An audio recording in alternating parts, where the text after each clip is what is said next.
next up, we have two special guests who will share why it's so critical for businesses to engage on the childcare crisis and offer some concrete ways for them to get involved.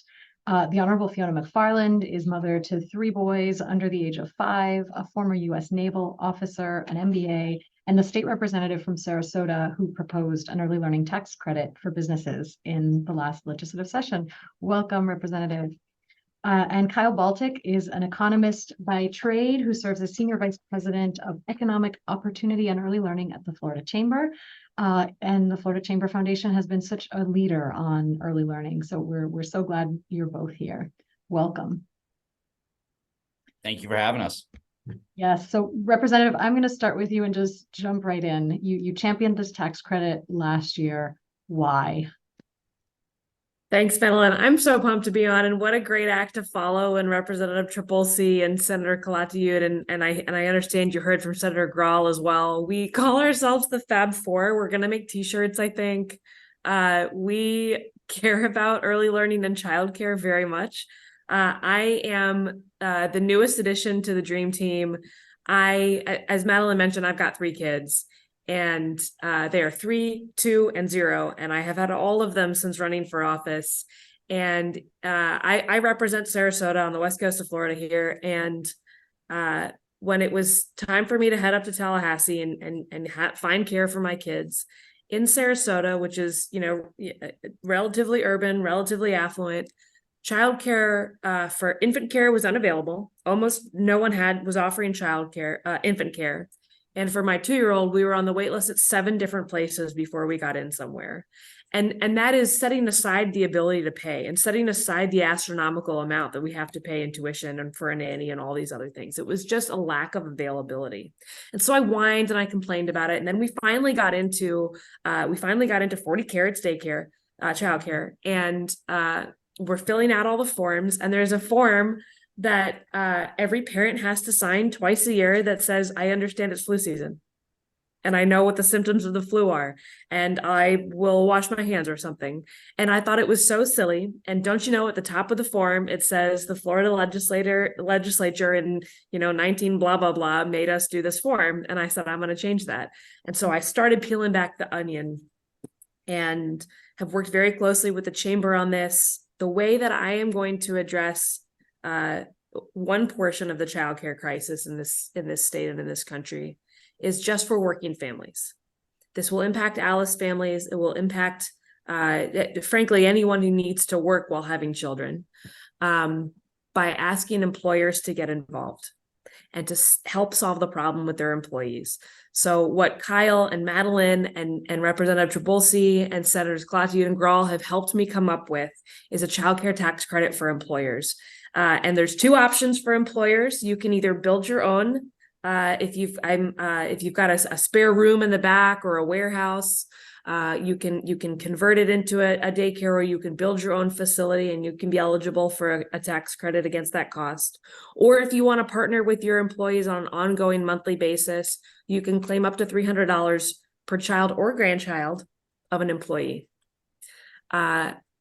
As I talked to some local business leaders in Sarasota and around the state, this kind of made sense to everyone. There are already big employers out there that are partnering with their employees on childcare. My husband works for Amazon and we get premium access to care.com, which for whatever that's worth. But there are employers that are starting to realize that this is the ticket to attracting and keeping great employees. Unemployment is 2.5%. Every single employer has vacancies or is struggling with the employee that has to, miss work because their kid is sick, like all 3 of mine are today. Or, the hours don't match up to your shift schedule of what your daycare provides. So employers get this. This made a lot of intuitive sense to them. And so that's what I'm working on this session in collaboration with Senator Grahl. I love it. Only one of my 2 is sick today. And I'm sorry, Kyle, I thought we'd broken the curse. Whenever Kyle and I see each other across the state, I'm getting a call from his school, saying, your child has a fever, come pick him up. whether we're in Jacksonville, Orlando, Denver, it doesn't matter. Anyway, so I'm sorry that the curse has continued, but you give a perfect segue when you talk about the crisis and how it's impacting recruitment, retention. Kyle, you've got some compelling new data to share that shows us, what would you tell us about that? Yeah. So one, want to start off like, couldn't have planned this better. Marika, I think I like have 9 quotes from Marika written down from earlier today. But, one of her first quotes was, if you search the childcare crisis, you'll find millions of hits, which you absolutely will. And if you search for solutions, you might find a couple, and maybe they work for you, maybe they wouldn't. And the reality is right now, you don't have to search for those hits. We see it in our headlines in our local newspapers. We're feeling it, like Representative McFarland just stated. And so what we decided to do was kind of start to look at this childcare crisis and this early learning crisis through a different angle. We all know that early learning is vital to the development of young children and their brain development over time, and to accelerate their educational growth throughout the rest of their life. But there's also a business component to it. So we actually just released a new report called Untapped Potential. And what Untapped Potential does is, like I said, it kind of flips it on its head a little bit. And instead of looking at this childcare crisis through the lens of how it impacts the child, which again, we know it does, it builds on that and talks about how is it impacting our economy today. As we know, after doing this report, and this is the first report that was done in Florida like this, it is the only report around childcare that is exclusive to Florida data. So we surveyed more than 500 participants in the field here in Florida, all original research. We found that it's about $5.4 billion a year in direct economic impact. And I want to be clear, that's direct. That's not indirect, not induced. The overall economic impact and fiscal impact could be in the tens of billions of dollars, but about $5.4 billion a year. Over the last 6 months, 15% of those parents with young children have left their job. And it's about 28% over the past year. It is the number one reason right now parents with children under the age of 5 are leaving their current employment. Above, they got a job somewhere else. Above, they just don't like their job anymore. Above, stress within the workplace. It is the number one reason. Again, Representative McFarland mentioned we're seeing about 64% of parents are having to miss work at least once a quarter due to childcare related challenges. And we also know that those parents that are leaving their place of work, they're not going to be returning anytime soon. 45% project that it'll be at least a year, if not longer. And upwards of a third project that it could be longer than 3 years. So what this tells us is that we have 2 issues. One, there's obviously an affordability crisis, but there's also just an access crisis, especially in some of our really, really urban populated centers and some of our most rural centers. Those 2 dichotomies on each end, the demand is just not keeping up. The supply is just not keeping up with the demand, and it is impacting our economy on a day-to-day basis. So thrilled that we're doing a lot of work with not only every legislator that you had on the call today, but with you and the Children's Movement and others, Bainham Foundation, great partners as well, because this is too important of an issue for us to not address. Yes, absolutely. So Representative, you mentioned sort of the why behind the tax credit, but tell us, are you bringing it back this year? Are there any tweaks? Is there anything you need? Yeah, so Madeline, let's just embrace our failure. So I ran the bill last session, and it started great discussions, really robust debate as the bill advanced through the committee process, but it didn't pass. So I'm going to file it again this year. Our session starts in January. I'm gearing up. Senator Grull and I are like jazzed to start it over again. I am keeping the bill largely intact, but let me explain a little bit of a nuance that I've added. Now, as I talk to my employers in Sarasota, I actually talked to a beer distributor who's I can't think of a more like masculine environment. And that I talked to him and I was like, this is going to be my test case. If this guy is on board with this tax credit, then I know that I'm creating something that employers will appreciate. And he said, oh yeah, childcare crisis. We looked at it. I said, what do you mean? He said, we looked at taking a storeroom and converting it into a childcare center, but the regulatory burden was really scary for us. So we moved on from it. And that was interesting to me. So I looked at the regulatory environment. I mentioned the silly flu piece of paper that providers have to carry. for those of, I don't know if we've got any childcare center directors on board here, but you guys will get this. There are 437 points of inspection that the Department of Children and Families inspects every certified center on, and they inspect 3 times a year, and they don't tell you when they're coming. Now, I want quality and I want safety, but there's no way you can look at me in the eye with a straight face and tell me all 437 of those points of inspection directly contribute to safety and quality of learning. So I get it when my beer distributor says that looks like a regulatory nightmare.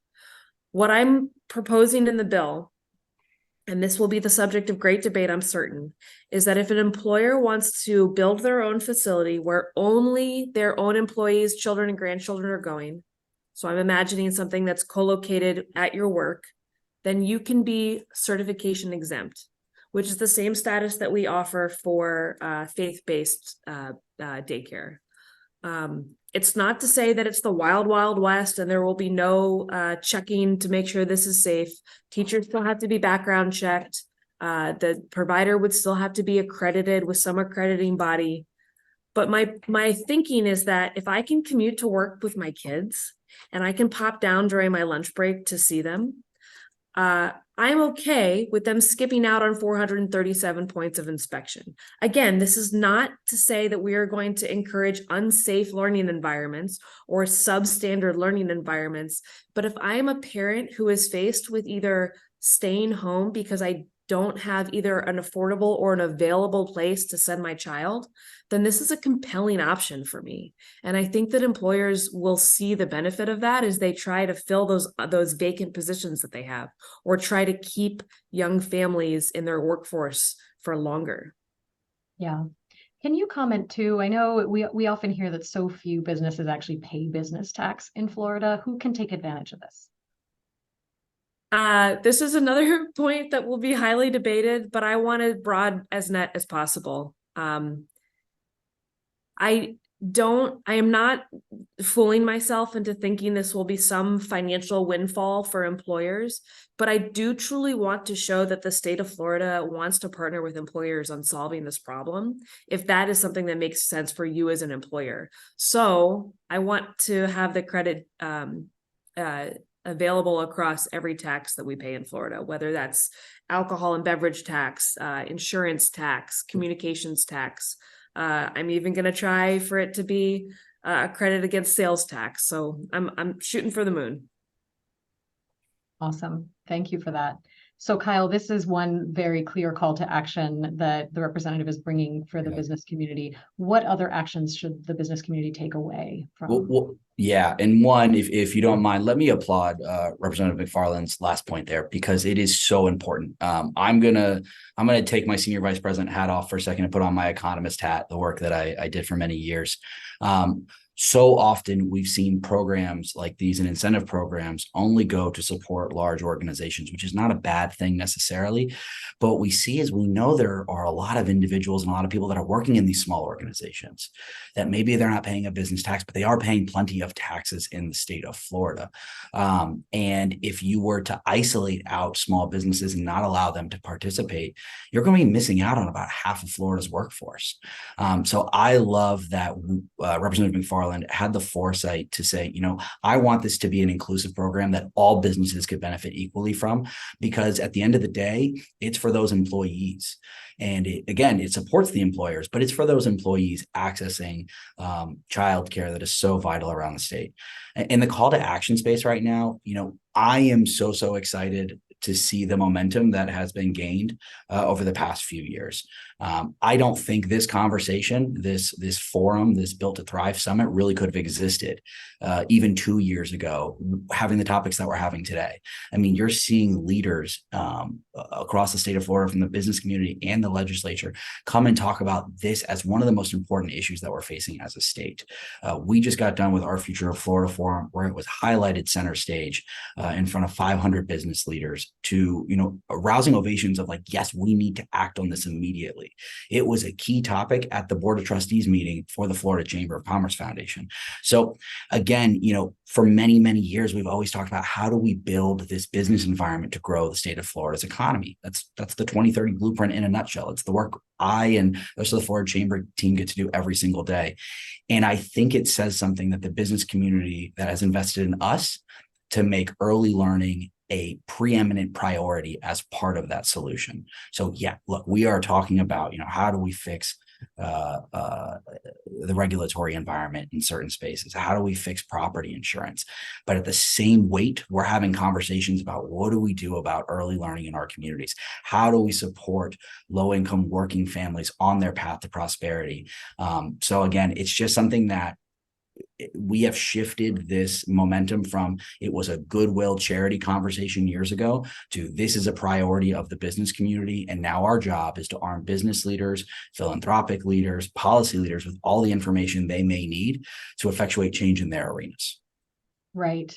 I mean, like we always talk about, it's workforce of today, workforce of tomorrow. And it's both at the same time. You're speaking to both because Yeah. you talk about recruitment, retention. You need employees in those open jobs. Absolutely. That's get the widest possible pool of folks to participate in the workforce, but then workforce of tomorrow, because we know how critical those early learning experiences are. And Kyle, I remember another topic of conversation at the Future of Florida Forum last week was CEOs saying, gosh, we're missing the soft skills. Yep. And those kinds of things of, how do you communicate and cooperate and focus and express your emotions, manage your emotions, that happens early. And so we are creating a gift for the workforce of tomorrow too. It does. I saw Mary Woley in the chat here talking earlier, and they do a lot of great work over at the Joe Santoro Yes. Foundation, because again, it is so important that we have a complete skill set, and